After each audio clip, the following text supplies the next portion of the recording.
না চলে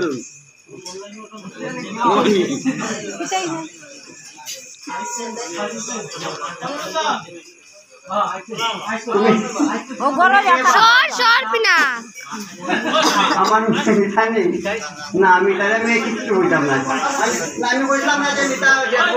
আমার কথা শুনতে নেই মন না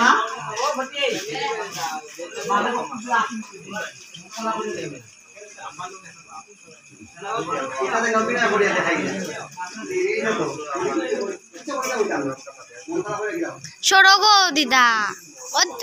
কোটিশ্বরে করে জন্ম লইলা চন্দ্রদন আর যুগার রজনী করে পুরো নারীগণ কোটিশ্বরে দেখে চন্দ্রদরে যৌবন অবস্থা আসুন কালামে কন্যানে পড়াইল বিয়া হাসে হাসে গো তোমার রজনী বঞ্চিলা এক এক করে তার পুত্র জন্ম লইলা